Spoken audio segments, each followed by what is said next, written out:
Que la paix, la grâce et la miséricorde de Dieu soient avec vous dans le nom précieux de notre Seigneur Jésus-Christ.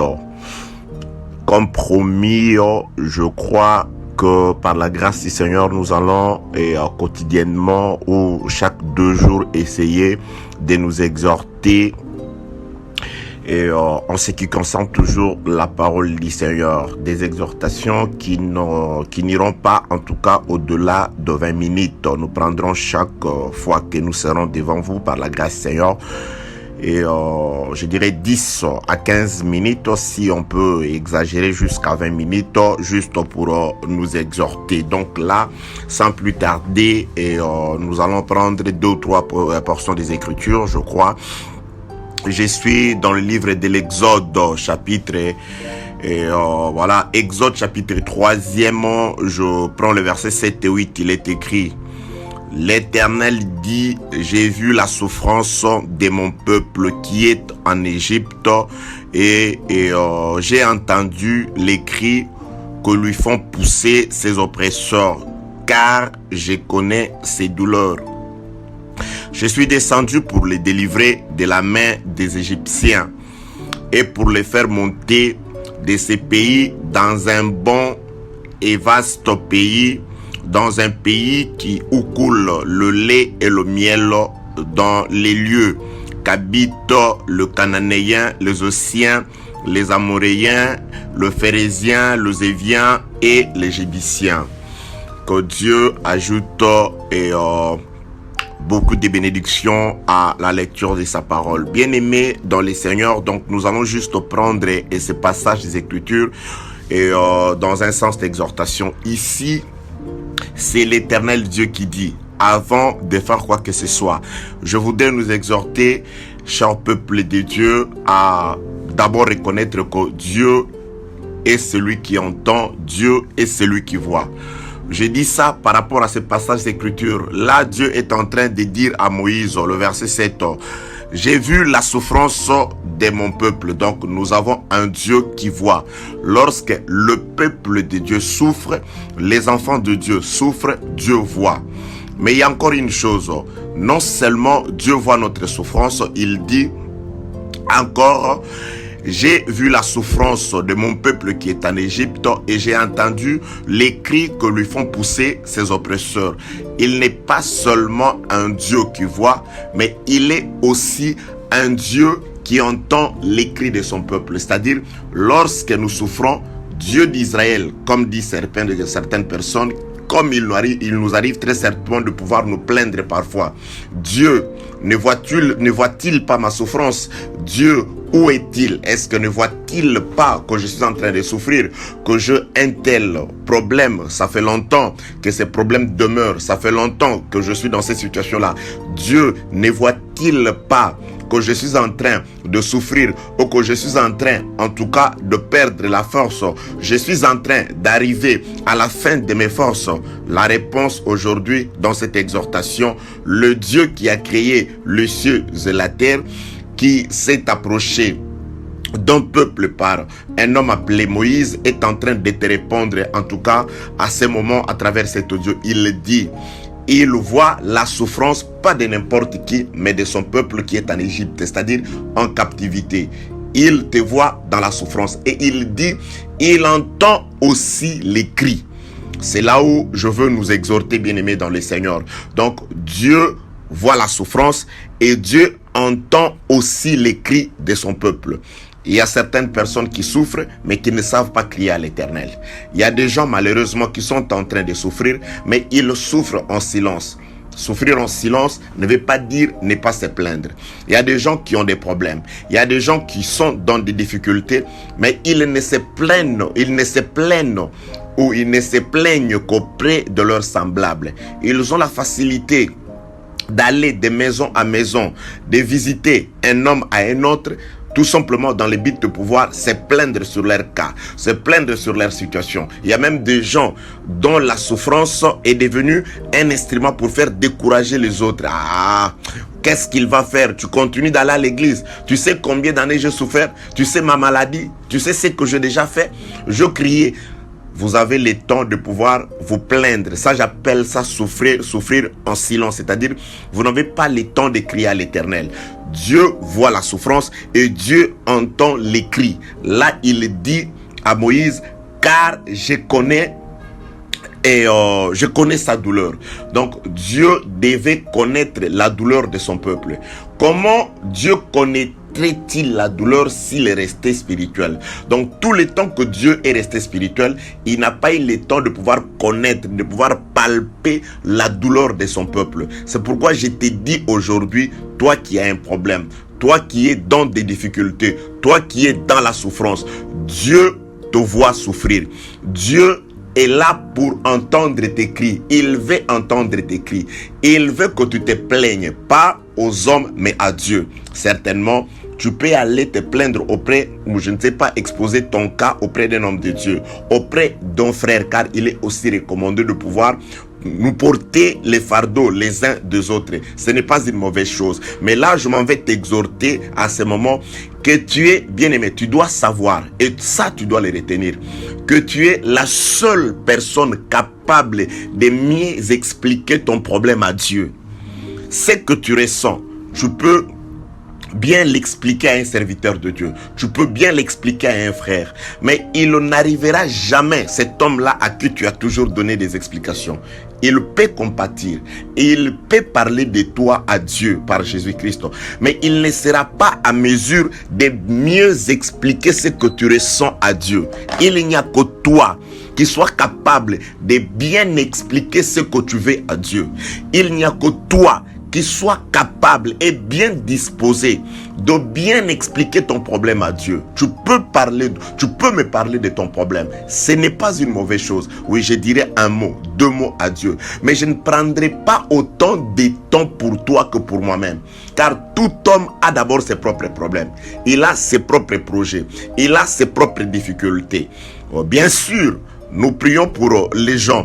Nous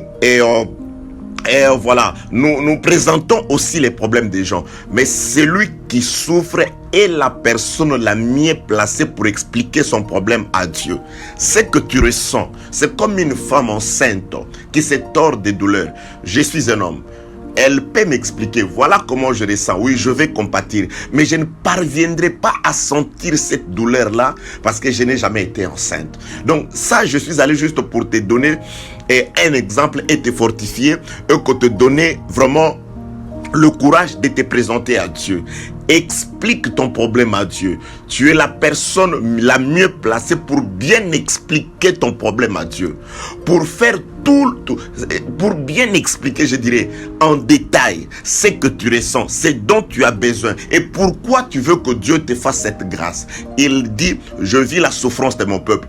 Il voit la souffrance de son peuple. J'ai entendu ses cris. Il veut entendre ton cri. Il veut t'entendre crier vers lui. Dieu veut que tu cries vers lui. Dieu veut que tu exposes ton problème à lui. Ce n'est pas qu'il ne voit pas. Il voit. Mais il le fait. C'est-à-dire, il a établi un processus. Quoi qu'il te voit souffrir, mais il veut entendre ton cri.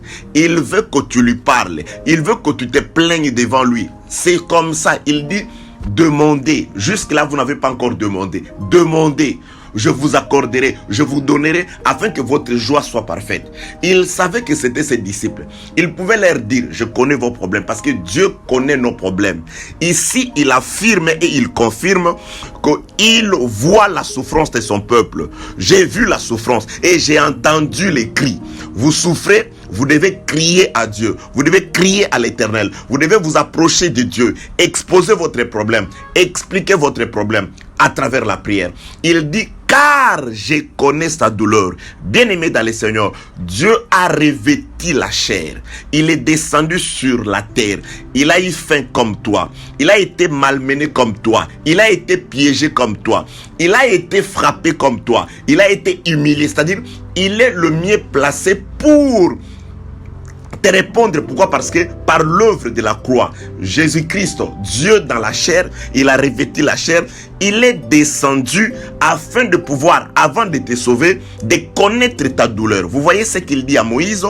Je vis sa souffrance, j'ai entendu ses cris, car je connais sa douleur.